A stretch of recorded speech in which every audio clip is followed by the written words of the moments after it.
Hello everyone, welcome to our channel Edufy India. If you have not subscribed our channel yet, then please subscribe it and press the bell icon to get notified for more videos. In this video, we are going to learn tense. ये बात हम सब बहुत अच्छे से जानते हैं कि टेंस इंग्लिश में एक बहुत ही इम्पॉर्टेंट रोल प्ले करता है. पर टेंस होता क्या है, हमें इसे सीखने की जरूरत क्यों है? So we will learn about everything. Tense क्या होता है? टेंस ही एक ऐसा सोर्स है जो टाइम इंडिकेट करता है.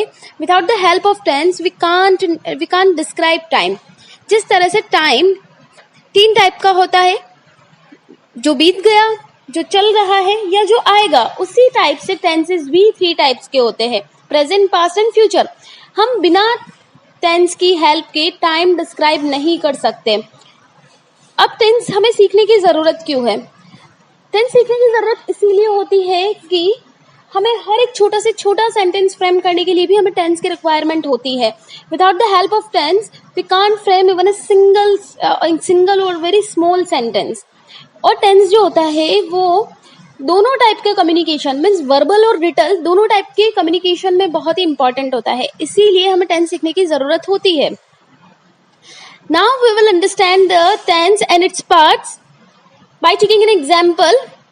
If we consider tense as a father, अगर हम टेंस को एक फादर कंसीडर करें और उस फादर के हम कंसीडर करें कि 3 सन है, okay, who are they? Present, past and future.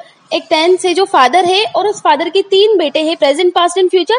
और हर सन की फैमिली में, हर बेटे की फैमिली में 4 मेंबर्स है. इसी टाइप से प्रेजेंट की फैमिली में है simple present, present continuous, present perfect continuous. And उसी टाइप से पास्ट की फैमिली में भी 4 मेंबर्स है, simple past, past continuous, past perfect continuous. Future की फैमिली में भी 4 मेंबर्स है, simple future tense, future continuous, future perfect and future perfect continuous. But अब आती है बात कि सेंटेंस फ्रेम करने के लिए हमें कौन से ऐसे मेन कंपोनेंट्स होते हैं जो हमें समझ में आना चाहिए और जो हमें समझने की जरूरत होती है. तो किसी भी सेंटेंस के 3 मेन कंपोनेंट्स होते हैं. Those are subject, object and verb. Okay, so now we will get to know about that what is subject, what is an object and what is the verb. Subject क्या होता है किसी भी sentence में? जो कि कोई भी एक्शन परफॉर्म करता है.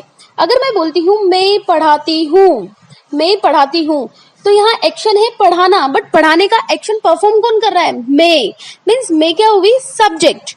ऑब्जेक्ट होता है जिस पर कोई वर्ब काम करती है, जिस पर वर्ब एक एक्शन परफॉर्म करती है. जैसे मैंने बोला she give me a pen. Give is the second form of give, we will get to know about it letter.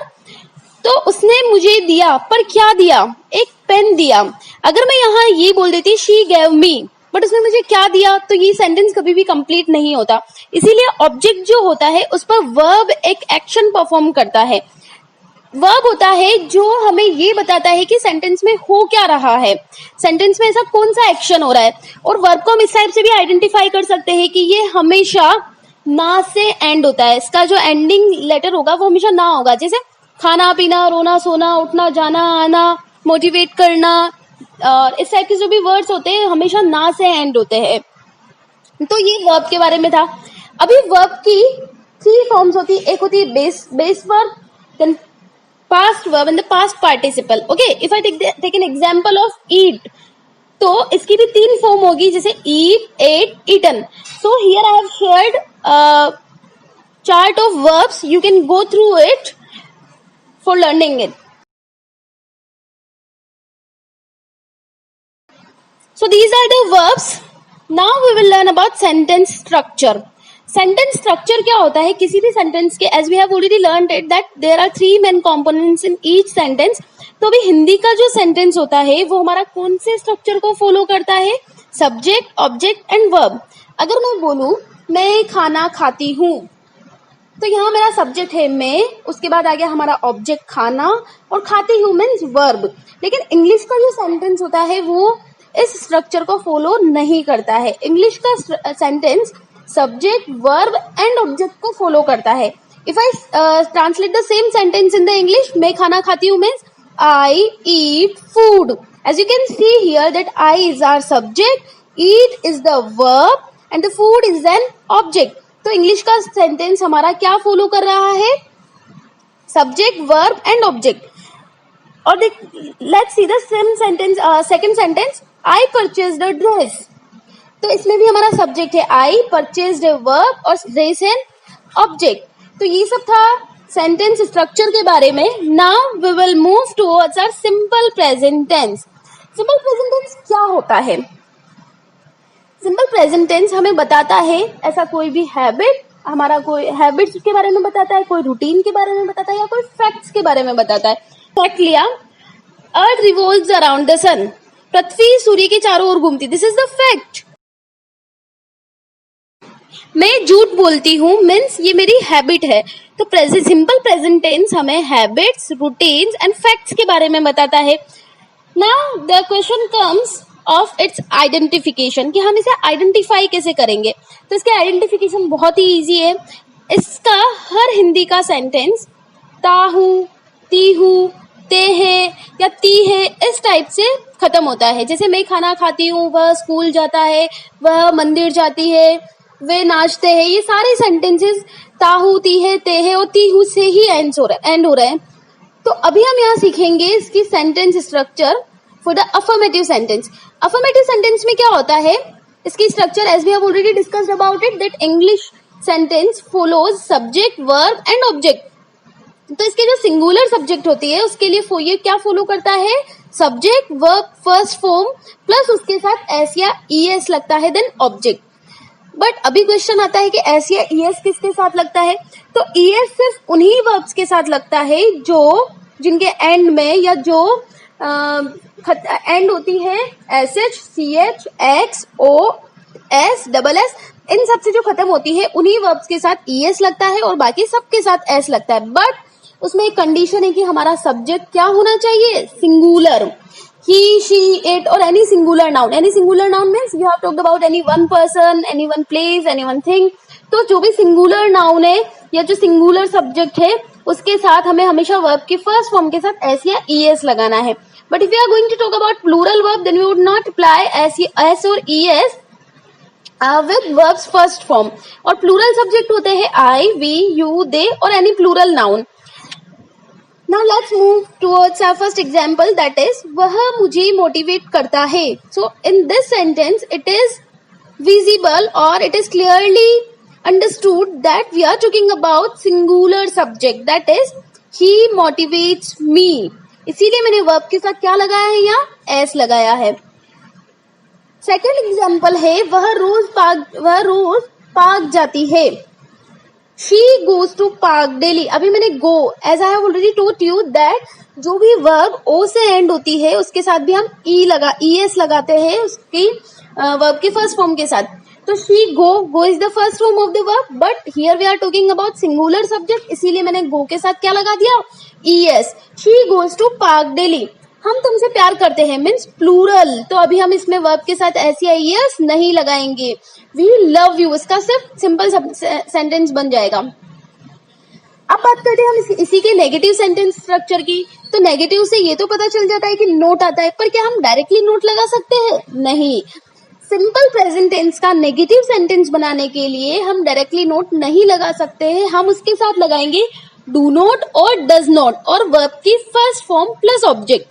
अभी डू नॉट यूज होता है प्लूरल सब्जेक्ट के लिए और डज नॉट यूज होता है सिंगुलर सब्जेक्ट के लिए। तो यहाँ हमारा फर्स्ट एग्जाम्पल है वह स्कूल नहीं जाती है। यहाँ हमारा सब्जेक्ट है शी, देन हम डू नॉट नहीं लगाएंगे because we are talking about singular subject. So what would we write here, does not, then our verb is go to school.